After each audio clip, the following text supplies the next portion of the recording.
Bonjour tout le monde et soyez la bienvenue dans une nouvelle vidéo sur votre chaîne Ta'lim 2020. Pour apprendre le français facilement, c'est le 4e leçon qui concerne le verbe. Bon, aujourd'hui nous allons apprendre pas mal de choses sur le verbe en tant qu'un élément principal de la phrase. Mais avant tout, je vous invite de s'abonner sur la chaîne si vous n'êtes pas abonné, de faire un like et de me laisser un commentaire. Bon, on commence. Donc, premièrement, il faut savoir que le verbe est un mot de forme variable qui constitue avec le nom ou le pronom l'un des éléments fondamentaux de la plupart des phrases. C'est-à-dire, بأن الفعل هو واحد الكلمة متغيرة يعني غير ثابتة avec le nom ou le pronom مع كيتغير بتغير le nom ou bien le pronom ou d'autres facteurs aussi وعوامل أخرى. Le verbe aussi c'est l'un des éléments fondamentaux de la plupart des phrases. Donc هو أحد العناصر الأساسية لمعظم الجمل. Il donne des informations sur le sujet. كيعطينا معلومات على le sujet de la phrase. On sait très bien que la phrase se constitue d'un sujet, verbe, plus soit complément objet direct ou bien complément objet indirect. Et le sujet de la phrase peut être un être animé, c'est-à-dire des personnes, ou bien un objet, ou bien une idée, etc. Donc, il permet de répondre à ce type de questions. Le verbe. Que fait le sujet? Qui est-il? Et que ressent-il? C'est-à-dire, شنو تيدير le sujet اللي هو بالعربية هو الفاعل شنو تيدير؟ شكون هو هذا الفاعل؟ وشنو هو الإحساس ديالو ولا الشعور ديالو؟ Parfois le verbe donne des informations sur les sentiments ou bien l'état, ce qu'on appelle l'état. Donc à ce propos, on peut dire que le verbe se répartissent en deux grandes catégories. Des verbes d'action et des verbes d'état. Bien sûr, il y a d'autres catégories de verbes, mais l'essentiel, c'est qu'il faut distinguer entre les verbes d'action et les verbes d'état. Bon, en ce qui concerne les verbes d'action, il permet d'exprimer une action que réalise ou que subit le sujet du verbe. C'est-à-dire, كيمكننا وذلك بما معناه أن le verbe d'action, il permet d'exprimer une action que réalise ou que subit le sujet du verbe. C'est-à-dire اللي دارو الفاعل أو اللي تدار على الفاعل. Très bien. Donnons un exemple. Par exemple, on dit la voiture roule. Ici, le sujet, c'est la voiture. Le verbe roule. عطانا فكرة على l'action qui a suivi la voiture. Bien l'action que fait la voiture. La voiture, il roule. تتحرك. D'abord, on joue la même phrase, le verbe d'état. On dit la voiture est en panne. La voiture est en panne. عطاتنا واحد l'état, واحد الفكرة على comment elle est la voiture. La voiture, elle est tombée en panne. Donc, pour un verbe d'état, le verbe d'état, il permet d'exprimer comment ils sont les personnes, les animaux, les choses. C'est-à-dire, de manière générale, comment il est le sujet. Donc, il faut retenir que le verbe d'état, il permet d'indiquer ce quelle apparence se présente le sujet et à quoi il ressemble. Et dans les verbes d'état, il faut un adjectif ou bien un nom appelé un attribut de sujet. Par exemple, elle paraissait heureux. Ici, le sujet, c'est elle. Le verbe d'état, paraissait. Et heureux, c'est un attribut de sujet qui est un adjectif. يظهر أنه فرح. عطانا حالة وصفنا الحالة اللي كاين عليها le sujet. Bon, maintenant, donnons des exemples sur les verbes d'état pour bien illustrer. On cite à titre d'exemple le verbe être, le verbe sembler, le verbe paraître, le verbe rassembler à, le verbe devenir, le verbe rester, le verbe se nommer, etc. Aussi, il faut indiquer هنا خصنا نشيرو بأن كاينين des verbes d'action اللي يقدروا يوليو des verbes d'état lorsqu'ils sont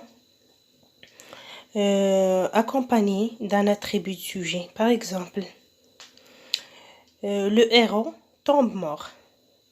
Le héros, c'est le sujet. Le verbe tomber, c'est un verbe. Et mort, c'est un attribut de sujet. Donc ici, le verbe tomber, il exprime un verbe d'état. Bon, à côté d'un verbe d'action et d'un verbe d'état, il faut savoir qu'il existe des verbes qu'on appelle les auxiliaires. Voilà, les auxiliaires. الأفعال المساعدة كتساعدنا أننا نصرفو شي فعل.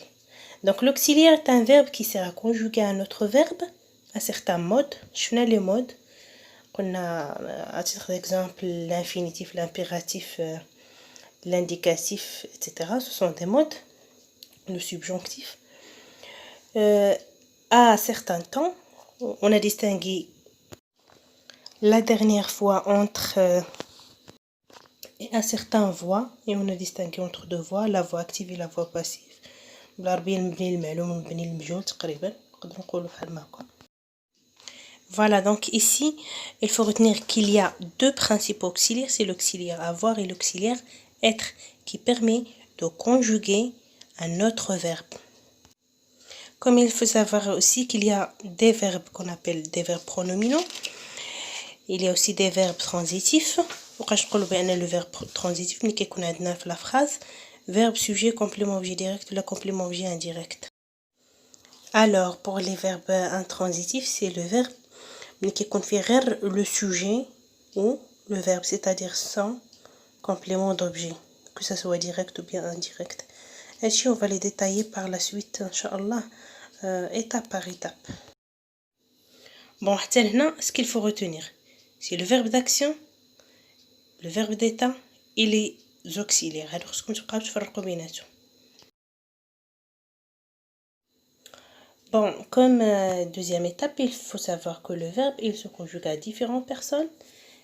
Et les pronoms personnels, les canards huma je, tu, il, elle, nous, vous, il avec S ou elle avec S. Les verbes aussi se conjuguent à différents temps, entre temps simple et temps composé, à différents modes. Et le mode principal qu'on va voir aujourd'hui, c'est l'infinitif, car il permet de distinguer entre les verbes du premier groupe, deuxième groupe et troisième groupe. Et par conséquent, selon le groupe, on peut savoir comment peut-on conjuguer le verbe concerné. فهم معنى l'infinitif هو le verbe كيكون داك الساعة باقي non conjugué، يعني لم نقم بعد بتصريفه في إحدى الأزمنة اللي غنشوفوهم من بعد. كاينين 3 temps. فلي فيرب du premier groupe سهل نتعرفوا عليهم، كيكونوا مسالين ب E, R, A à la fin du verbe. Exemple, chercher, manger, ranger, ce sont des verbes du premier groupe qui se terminent par ER à la fin. Passons au deuxième groupe. Donc, les verbes du deuxième groupe, ils se terminent par IR. Exemple, finir, choisir, venir. Et les verbes du deuxième groupe, il faut les distinguer des verbes du troisième groupe. Parce que il y a des verbes qui sont في troisième groupe وتيساليو لنا ب IR. Donc, السؤال المطروح هنا كيفاش نقدروا نعرفوا الجروب واش كيسالي واش هو il appartient au deuxième groupe ou bien au troisième groupe. فإذا كان le verbe كيسالي ب ISANT I2SANT au participe présent فهو من les verbes du deuxième groupe. S'ils ne font pas un ISANT au participe présent فهو من le troisième groupe. Alors pour le troisième groupe, Les verbes du troisième groupe, ils se terminent par IR, soit RE, soit OIR, soit... Exemple, frire, le verbe frire, il se termine par IR à la fin. Le verbe clore, il se termine par RE à la fin. Le verbe vouloir, il se termine par OIR à la fin. Le verbe prendre, il se termine par DRE à la fin. Ce sont des verbes du troisième groupe. Donc la conjugaison ديالهم غادي تختلف على les verbes du premier groupe ou le deuxième groupe. Donc chaque groupe كتكون عنده الطريقة باش كيتصرف اللي غادي نشوفوها في الفيديو المقبل على la conjugaison إن شاء الله. Bon, il faut ajouter aussi qu'il existe 3 catégories du temps, à savoir le passé, le madi, le présent, le hadir, ou le futur, le mustaqbal. Ou chaque catégorie فيها فروع. Donc, غادي نشوفوهم في la conjugaison. Donc, بمعنى أنه ملي ناخدو ان verbe مثلا ديال le premier groupe غادي نشوفو كيفاش يتصرف في le passé, في le présent et dans le futur. Alors نشوفو اخر حاجه على لو فيرب في هاد لا فيديو. لو فيرب فاش كيتصرف كيكون فيه ce qu'on appelle le radical et la terminaison. Exemple, il joue. Le joue c'est le radical alors que le e c'est la terminaison du verbe. Et bien sûr du verbe conjugué. Voilà, on s'est arrivé à la fin de la vidéo. J'espère que vous allez bien compris et vous avez appris pas mal de choses sur le verbe. Et à la prochaine vidéo.